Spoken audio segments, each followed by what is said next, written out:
Hello, everyone. I'm Christine Fisher. I'm head of technical services at the University of North Carolina in Greensboro, and I am a member of the planning committee.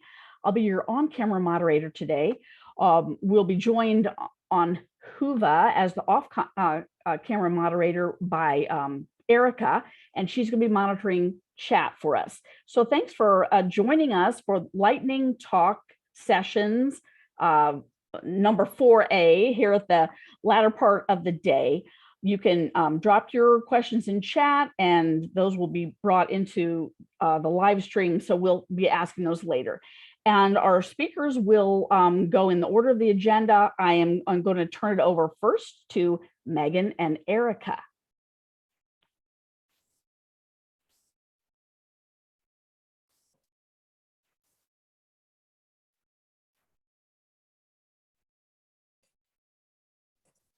I'm so sorry. Okay. Thank you. Megan and Rebecca, excuse me. Good afternoon, everyone. Can you see my slides? Yes, we can see your slide. Okay. Welcome to our short talk. I'm Rebecca Tatterson, Electronic Resources Librarian at East Carolina University, and I am joined today by my colleague Megan Inman, Collection Development Librarian at Laupus Health Sciences Library. We are going to provide a snapshot of our library's electronic resource usage prior to the COVID-19 pandemic and after the campus moved to remote work and instruction using the OpenAthens reporting dashboard. First, a little background on our university. East Carolina University is a public institution that offers 175 degree programs, including a medical school. We have a full-time enrollment of close to 29,000 students and employ over 2,000 faculty. ECU offers support for ECU physician medical practices and multiple medical residency programs. ECU provides a large offering of online programs and courses with over 10,000 students enrolled solely in online classes. There are 3 libraries at ECU: Academic Library Services, Laupus Health Sciences Library, and the Music Library. And we are a member of ASTRL and the Carolina Consortium. Between the 3 libraries, we provide access to over 130,000 electronic journals and close to 500 databases. Remote access to our e-resources is through OpenAthens, which we have used since 2019. OpenAthens is a SAML-based product that works with an institution's local directory to allow affiliated users access to resources remotely using the same credentials they use to log into other campus systems. A benefit to using federated authentication, and in our case OpenAthens, is that it allows researchers to initiate searching from places other than the library website. We saw this as an advantage during the COVID-19 pandemic when students and researchers were working remotely, as it allowed flexibility to access content more easily from where they were doing their research. In addition to using a federated access product like OpenAthens, several publishers have adopted some form of seamless access on their platforms, streamlining the authentication process even further. The seamless access service works with single sign-on solutions like OpenAthens and has been integrated by some service providers on their platform. The service displays in the form of a button that uses the institution's logo, and when selected, prompts the user for a single sign-on authorization. For this presentation, we looked at usage in OpenAthens for our e-resources just prior to COVID-19 and after our campus moved online.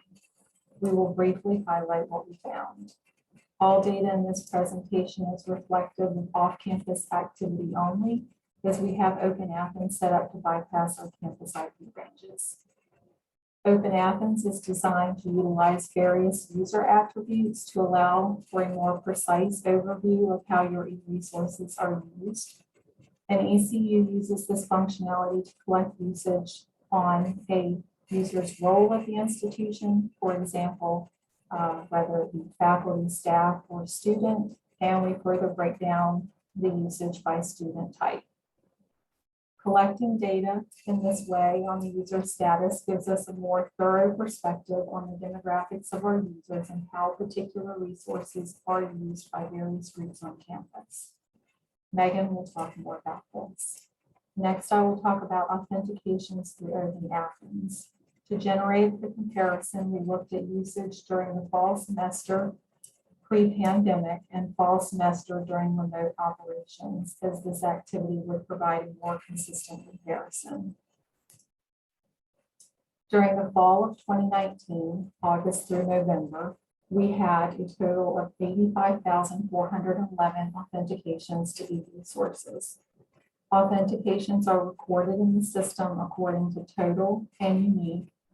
Total reports the total number of authentications through OpenAthens, and unique reports the number of unique accounts or individual users coming through the system. During the fall of 2020, coinciding with the COVID-19 order for remote work and classes, we had a total of 441,304 total authentications to e-resources.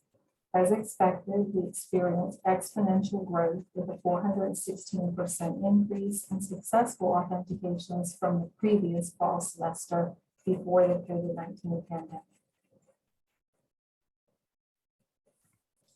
And next, I will turn it over to Megan.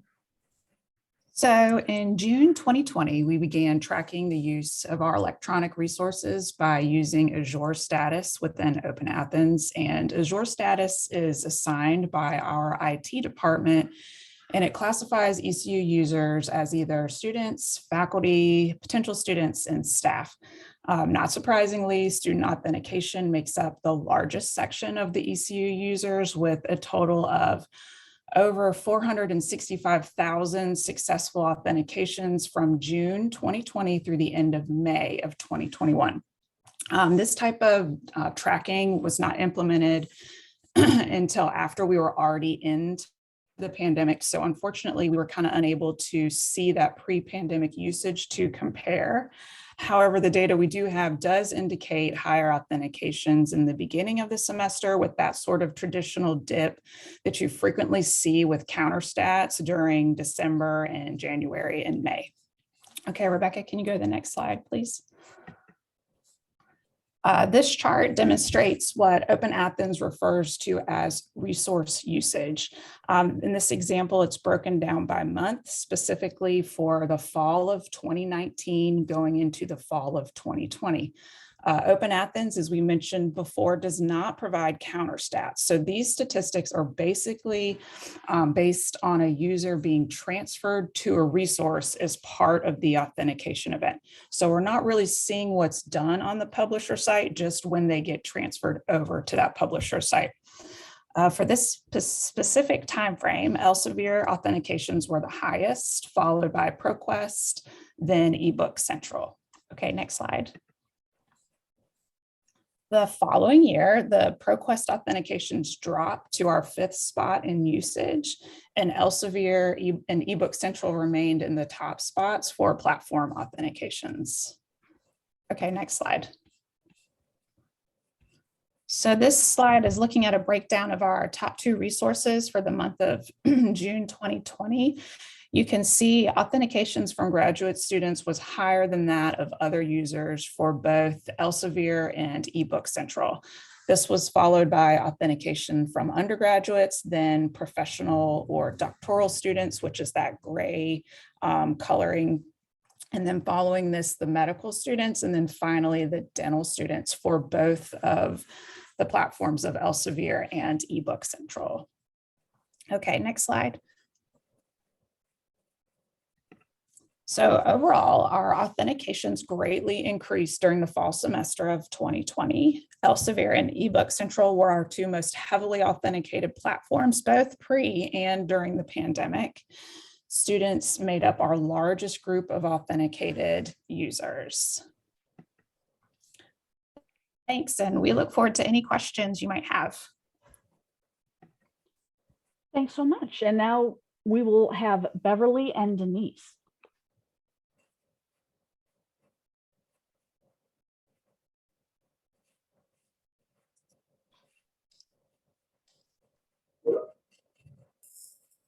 Hi, everybody. Welcome to our lightning talk today about streamlining user experiences with ScienceDirect prepaid articles. I'm here with Beverly Geckle, who is our continuing resources librarian at Middle Tennessee State University. And I'm Denise FitzGerald Quintel, the Discovery Services librarian at Middle Tennessee State University. So we do not subscribe to an Elsevier package, but instead we have about 200 individual subscriptions. To control costs, new titles are only added if they're inexpensive or if we can find savings by dropping low-use titles. Over the years, we've heard from science faculty that they wanted additional content, and turnaway statistics confirm this need.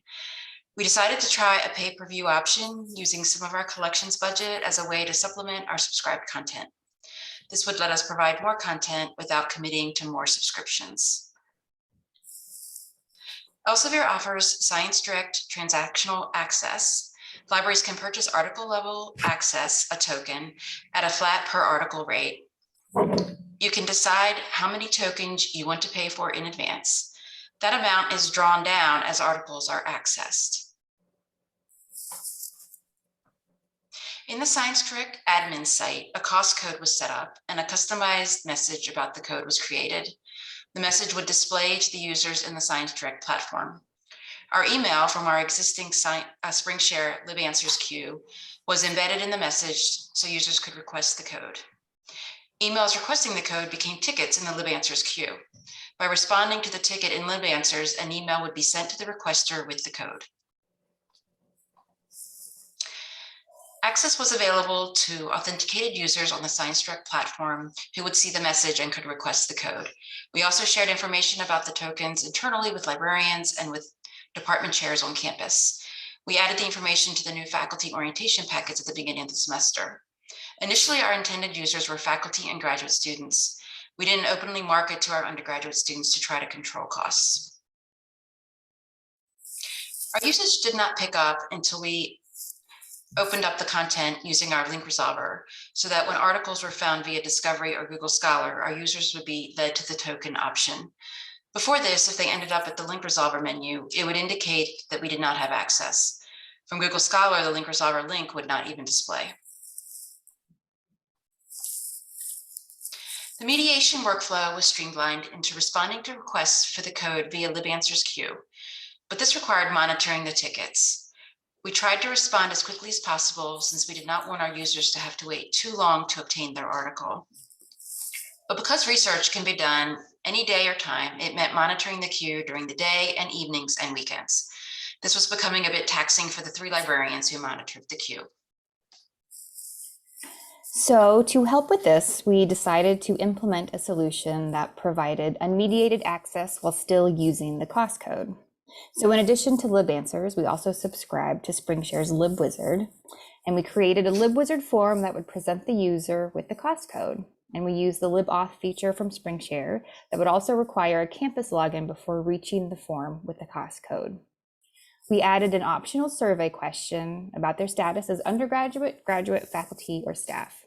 And if the student did select undergraduate, they would see a little pop-up that said, please use interlibrary loan, which, as expected, they preferred to use the cost code for immediate access instead.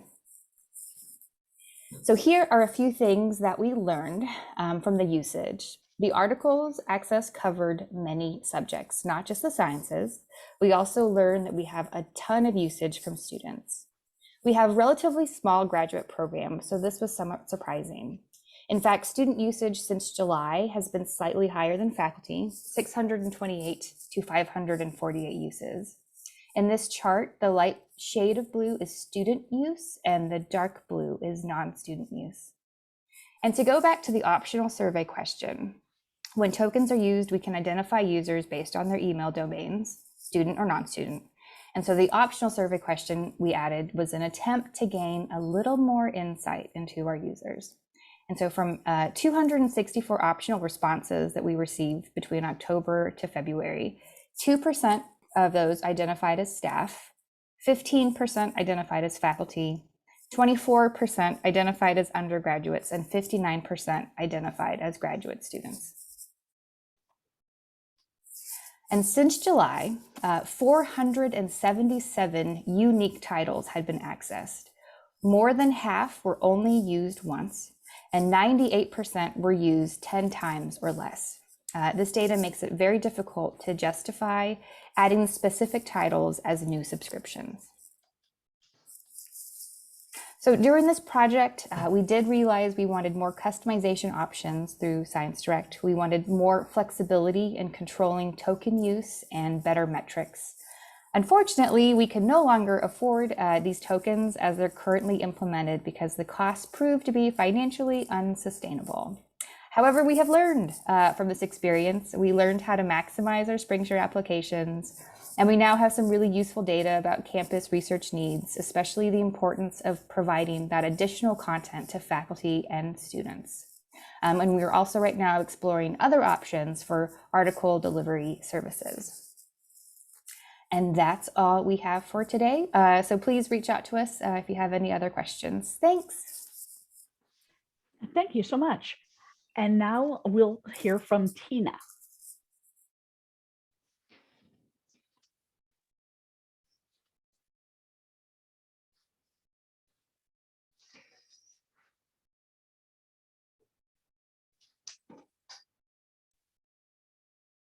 Hi there. My name is Tina Buck. I'm very happy to be here with, sorry about that. It took me a minute to get sorted out. I'm the interim department head for acquisitions and collection services and the electronic resources librarian at the University of Central Florida in Orlando. And my presentation today is called Thoughts for the Knowledge Base. The concept for this presentation was the idea that our knowledge bases have improved so much over the last few decades, but there are, I think, a few more fields and limiters that would really improve life for librarians who are trying to find their existing stuff or potential stuff, as well as trying to develop projects for their staff. And so I'm sharing these ideas to start, hopefully, a conversation and help improve, help continue the improvement of our knowledge bases. So the knowledge bases that have informed these ideas are the following. UCF used EBSCO's holdings and link management for 5 or 6 years until the summer of 2021, when we migrated with our consortia to Alma from Ex Libris. So I'm not an expert on Alma, obviously. Let me know if I have missed something. And I also looked at GoKB and KB Plus to gather ideas. So why more fields and filters? I think that the data that I want is often in the KB, and I think it would make it much more usable to have it in a field that I could search for specifically, or to be able to filter by that field, rather than often depending on keyword searches or that kind of thing. I think it would make it easier to problem solve, to identify sets of resources that need attention, and to make it easier to create a set of records for a staff person who might not be knowledgeable enough to create that list for themselves based on the existing functionality. I also think filters are a great way to surface relevant data and to show how frequently it occurs. And finally, field-specific information is so much more useful than keywords when the same words tend to recur so often in our packages and databases. Where are these needed? I developed this thinking primarily about continuing resources, but I think it's equally applicable to monographic materials as well. So here are some of the data points that I would love in the knowledge base. Previous and subsequent names for continuing resources. That's in bib records for journals, but in a lot of the KBs, the bib data, if it's present at all, is removed, multiple clicks removed from the sort of holdings and coverage area where one manages the e-resources. And it's probably for holdings management, it wasn't there at all. For Alma, it's probably enough clicks removed from where they do their normal work that my staff would never be able to consistently and efficiently make use of that information.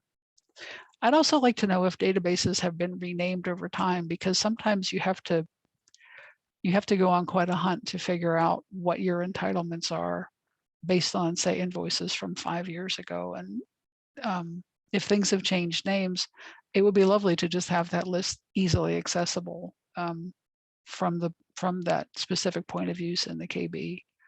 I'd like to know open access flavor. If KBART automation or auto holdings in AlmaSpeak is available for that package. I'd like to know who created the package in the KB, whether that was the publisher, a library, consortia, etc. Primarily because that would be a clue as to whether it's going to be updated regularly. Following are data elements that I would really like to have in their own fields, instead of what seems to happen now, which is that they get crammed into the resource name. Whether that package is available to a limited geography, whether it's available to a limited class of people, such as alumni, if it is specific to a particular consortia, any dates that are specific to the collection. We'll talk more about that in a minute.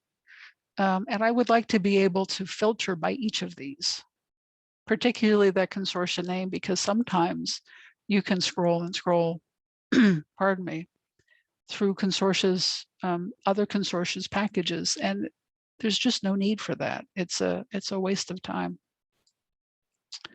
So more date fields that I think would be helpful. The date that the package was updated, and that would include both package or database information updates, as well as the component parts.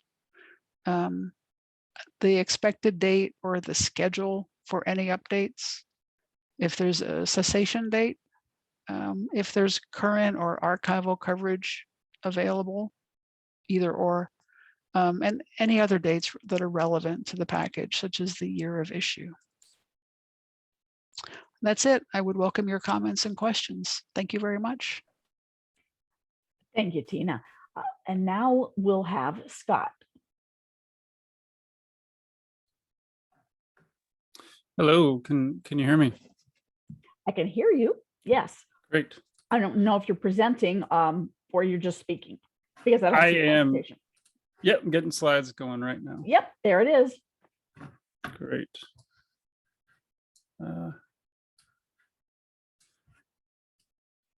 Okay. All right, so I'm Scott Chamberlain. I'm from OurResearch, and today I'm going to talk about lessons learned from reevaluating big deals with Unsub. So the value of the big deal is declining. Library budgets are shrinking and big deal costs keep rising. Even by 2005 and earlier too, people were questioning the value of the big deal. In a more recent example, about 3 years old now, in the Scholarly Kitchen blog, they're also questioning the big deal. However, it doesn't make sense to just blindly cancel big deals without thinking sort of about them. I think we should let the data drive decision-making process, and to use the best approach to that as we can. But then it comes to if you want to let the data drive the decision, what factors should we consider? Learning from and building on past work on evaluating big deals, what factors should we then consider? I think 4 factors should be considered: open access, interlibrary loan, post-termination access, and cost per use. Here's a quick sort of area chart to visualize change in access over time. Note this isn't real data. This is just a cartoon. And this is simply to highlight that each factor changes through time. The colors are important here, where post-termination access and open access are green to indicate the low cost of free for the library, while interlibrary loan and sort of a la carte subscriptions are blue to indicate that they cost the library money, of course.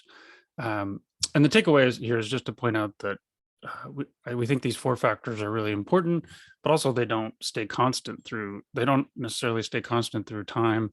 And so it's important to consider how they change when making your decisions about reconsidering big deals. So once we have these 4 factors, then we can take these 4 together to forecast costs and fulfillment to help you make a decision about your collections management. So Unsub does this forecasting for you. If you haven't heard of it, it's at unsub.org where you can find out more. And this was created by the nonprofit I work with, OurResearch.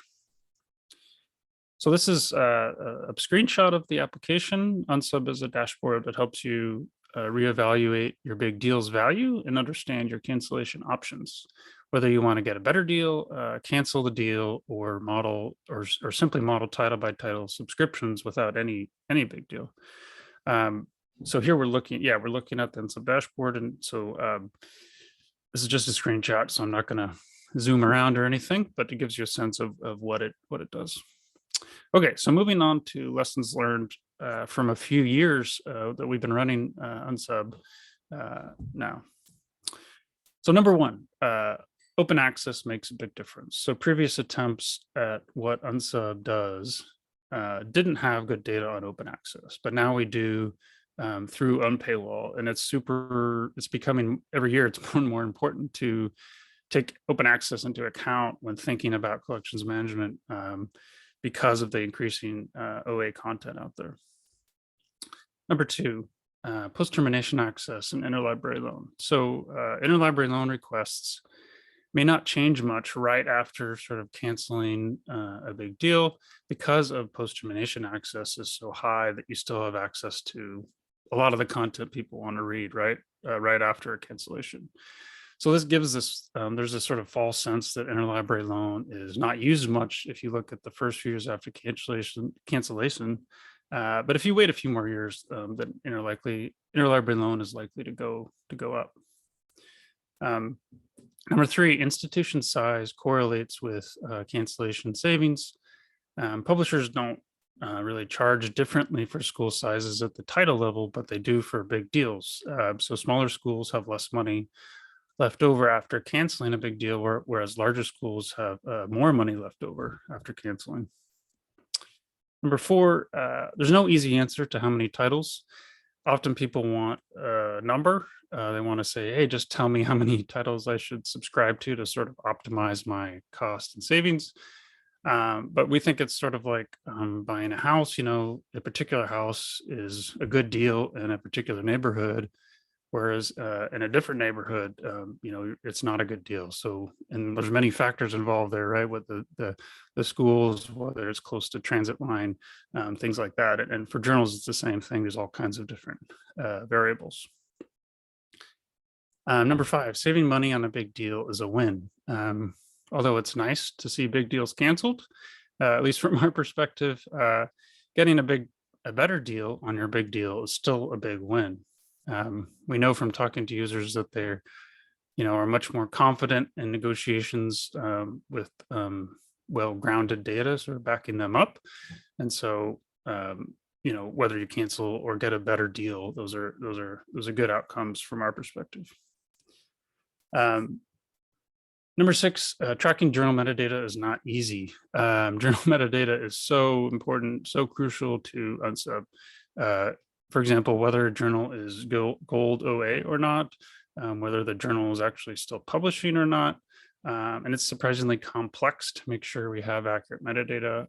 Sometimes it's beyond our control. For example, we recently found a title that apparently to the metadata world says it hasn't been published since 2018, although it's absolutely still publishing, and then I won't name any names there.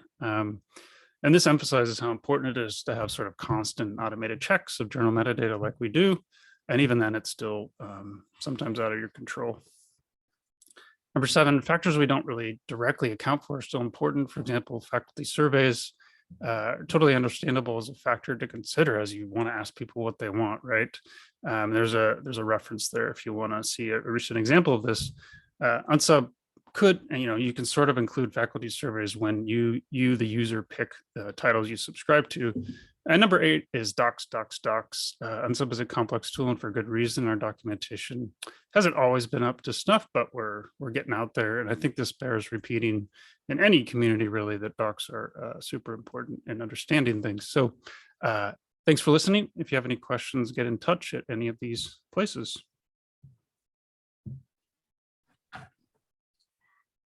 Thank you. And now Rob has the floor.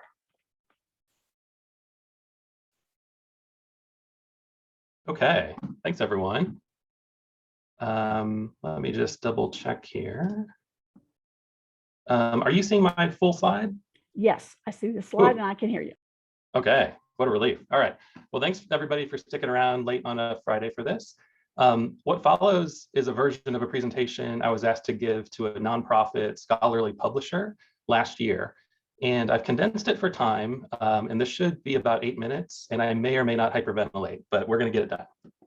Okay, so just as Napster disrupted the music industry, Sci-Hub and Plan S are disrupting scholarly communication. In both cases, the value of content itself has diminished, while new technology tools built around and on top of the content are becoming indispensable. So where will this shift to open access lead? I don't think anyone can say with certainty that they know, but let me share my thoughts. I want to highlight a few trends that I think indicate where we're headed. Between legal and illegal open access initiatives, an increasing percentage of content is now freely available. While once we waited for good research to be published, now we can't consume it fast enough. There are about 4,000 new scientific articles published every day.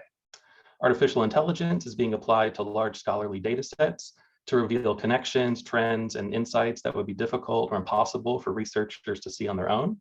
And the pace of research continues to accelerate, pressuring societies to publish faster without sacrificing the editorial value that they've always added.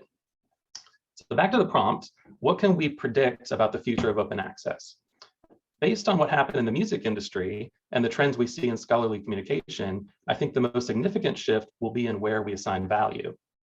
When all content is open access, value will shift to tools that help researchers perform better research more efficiently. Content will become ubiquitous, and there will be more of it than researchers can consume without assistance. So to address the information flood, a raft of tools will promise to help researchers analyze the content and reveal hidden insights within large data sets. Okay, so we all know that startups can smell opportunity, and many startups are sniffing around OA. So technology startups have emerged with offerings that promise to derive value from large data sets. Unsilo is working with the largest for-profit publishers to build tools that utilize artificial intelligence, such as manuscript technical checks. Cite is building what amounts to a case law database for scholarly publications. So just as attorneys and judges can easily research case law to find judgments in support of an argument or that raise questions about an argument, researchers will be able to find articles that support or raise questions about their hypotheses. Now, the one company listed here that is not a startup is Relics. So this is Elsevier's parent company, if you didn't know. But I wanted to include them because they've repositioned themselves in anticipation of the changing landscape of scholarship.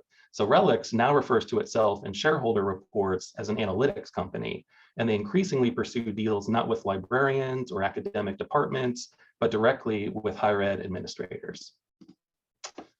So these AI tools have significant potential. AI tools are already suggesting potential peer reviewers based on similar research output. Studies have demonstrated the effectiveness of automatic technical checkers. You will soon be able to easily find all articles in support of a hypothesis and all articles that cast doubt on it.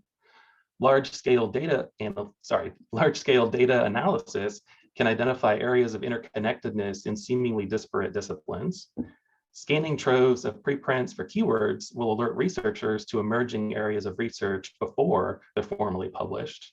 And aided by artificial intelligence, somebody out there is going to curate the rap caviar of scholarly work in every field.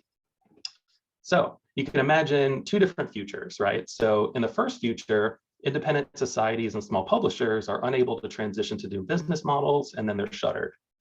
Less well-funded researchers can't afford to publish because all costs have been front-loaded in the form of article processing charges. An oligopoly of for-profit tech companies sign exclusive contracts with higher ed administrations. Top research is dependent on proprietary AI and analytics tools.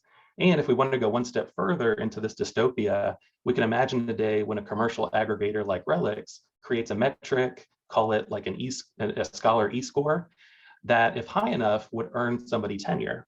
So in such a scenario, Relics could press their thumb on the scale of their own journals and then artificially lighten the weight of third-party journals. In the second, more hopeful future, research is federally funded and/or independent societies and small publishers adopt new business models to fund research. Tenure is no longer dependent on publication in a narrow set of journals, and powerful open source AI and analytics tools level the playing field for all researchers. So to bring this home, I wanted to share some thoughts on how you, publisher X, wink, wink, can prepare for the future. So the future of OA will almost certainly be diverse rather than monolithic. So I would anticipate the need for multiple solutions.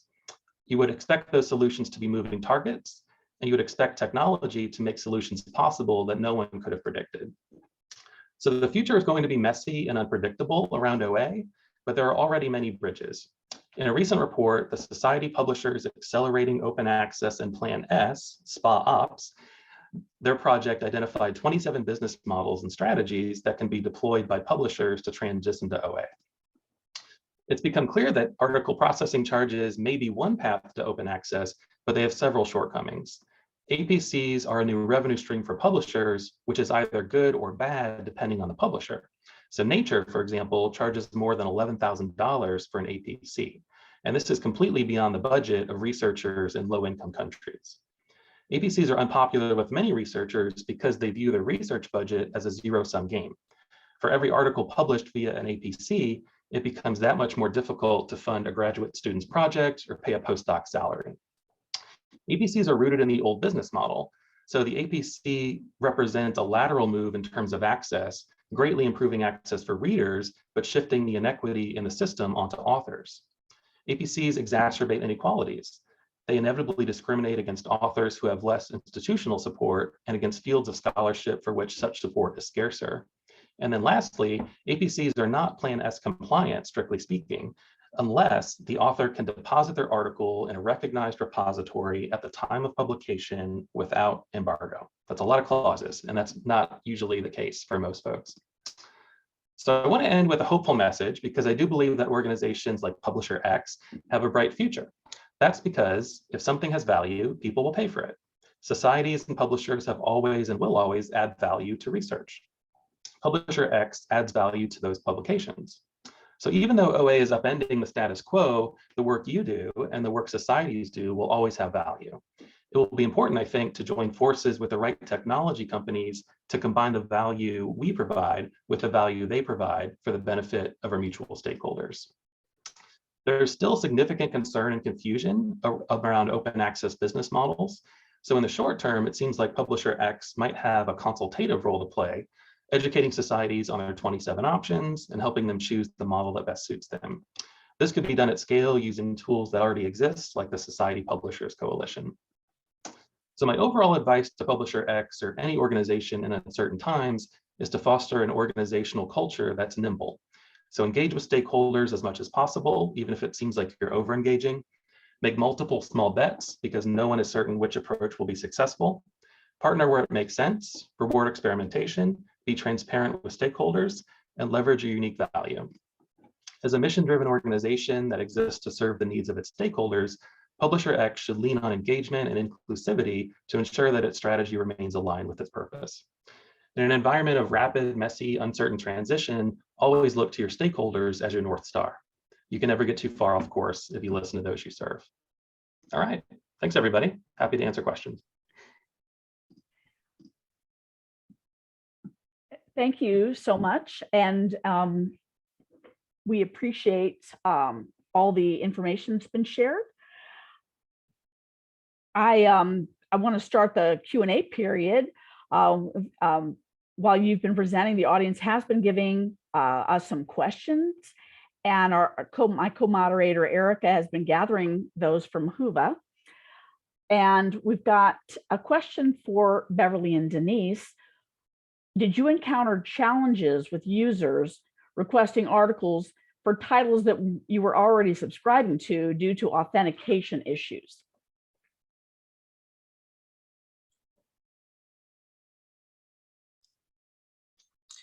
I'm not aware of that being an issue.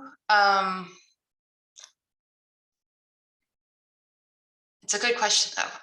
Denise, do you have any other? I don't remember that being an issue because, yeah, that's just.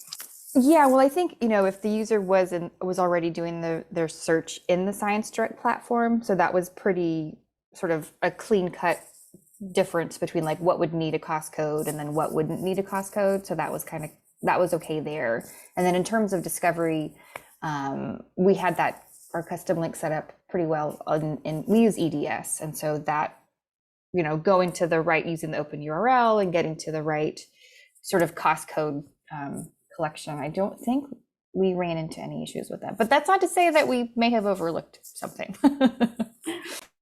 Thank you. Scott, do you need to parse a wide variety of metadata formats from publishers, or is it fairly standardized? Yeah, good question. Can you hear me?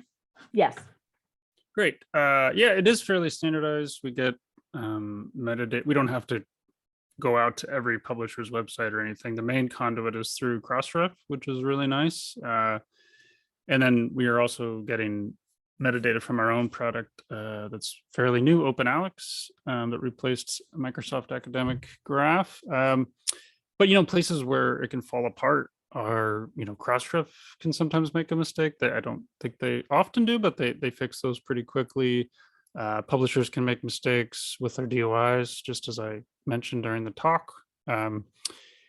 Journals sometimes change titles and change ISSNs, or maybe they keep the same title and change ISSNs. So sometimes it's hard to know what the right answer is. From our perspective in Unsub, like, do people really want to model the old title, the old version of the journal and its ISSNs, or the new version of the journal? So there's lots of changes each journal goes throughout its history as well.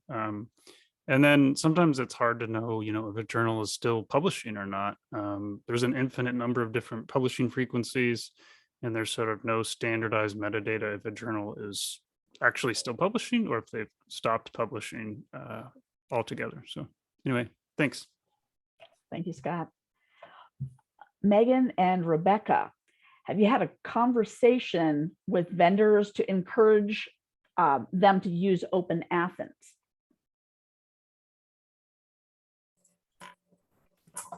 Hi, this is Rebecca. That is a great question. We have a few resources that we are currently not using with OpenAthens, and we have had conversations with those vendors. Generally. What they will report back to us is that they don't have the technology in place. However, OpenAthens does have a proxy service that we have utilized and is available to utilize. But again, we do have a few vendors that still don't seem to be on board with it. But we have seen a lot of them that have come on board. So hopefully the few that are not there yet will do so. Thank you. Why do you think Elsevier, again for Megan and Rebecca, why do you think Elsevier was the highest for authentication, and how might you use the stats in the future?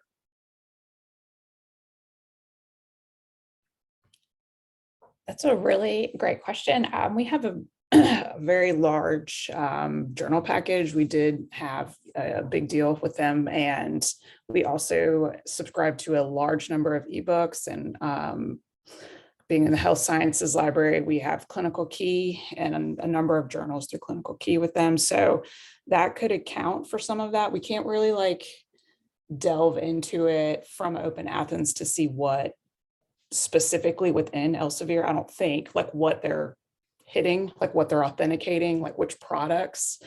That would be kind of nice to see. But I'm assuming that might be why. And what was the second part of the question? I'm sorry. Oh my goodness. How might you use the stats in the future? That's a really great question. I think we just kind of started tracking the resources like with OpenAthens this way. We just are kind of like peeking into that aspect of OpenAthens. So I think there's going to be more to come and just kind of seeing what people are using, like which platforms they're migrating to and like when they are, for that little June snapshot, that kind of made sense to us because we don't have as many undergraduates here at that time. So that's probably why that use was a little bit lower, but just kind of tracking it as we get more time under our belts with OpenAthens and just kind of comparing the years and the platform use will be interesting to see. Okay, good. Tina, someone mentioned the NISO project. What are you looking forward to most when that's widely implemented? I can't wait until that is implemented. As I mentioned, sometimes it is weirdly difficult to identify which package is yours. You're looking at a knowledge base and it's sort of like word soup, all the library words all mixed up in some order. And you have what is on your invoice or what is on the emails that you have from your vendor. And it can be really hard to parse which one of those packages is yours. If there's a similar number of titles or something like that, having an identifier like an ISSN, like an ISBN, where you have a specific match, even if there's a couple of them, anything that would help narrow down saying, yep, that's what we have, let's turn that on, and then you can have more confidence in the result. I think it'll be great. Good. Rob, we have a question for you. You mentioned there being 27 different OA models. Where can those be found? Yeah, I have a link. Actually, I've got a bibliography for this, so it'll be included in the slides. Yeah, just temper your expectations because some of them are actually really juicy. Other ones are like advertise, like sell advertising. So it's not like they're all panaceas. They're just ways you can sort of carve out revenue. Some are better than others, but yeah, that'll be in the deck.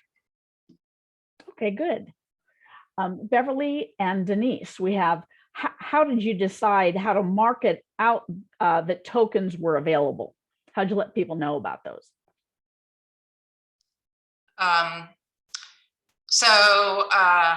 It was sort of a piecemeal thing. We tried different things. First, we just tried to share it with our liaisons to spread it with their faculty. And then we actually, I guess at the beginning of a semester, we sort of have these informational packets for new faculty members. So we included it in there. And really, I mean, basically a lot of our marketing didn't work. It really didn't. It was kind of interesting to find out that really meeting people at the point of their need is what works. So that's why I think just opening it up in the link resolver you didn't really have to market it because they would just find it. That's pretty much my. Okay, I'm not sure, excuse me, I'm not sure, Rob, that's your screen that you're Sorry about that, sharing? yeah. Oh, I see That answers society. the question. Okay, thanks. Okay, yeah, thank you. And also for Beverly and Denise, you mentioned other options were being explored since the token model was not sustainable. What other options are you looking at to meet those research needs?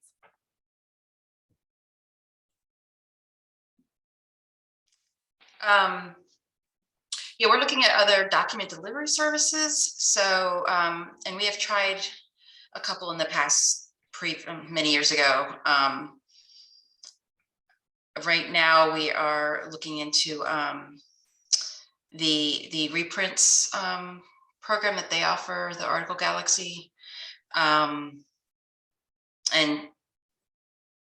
just also maybe beefing up our internal funding for ILL to buy copyrights.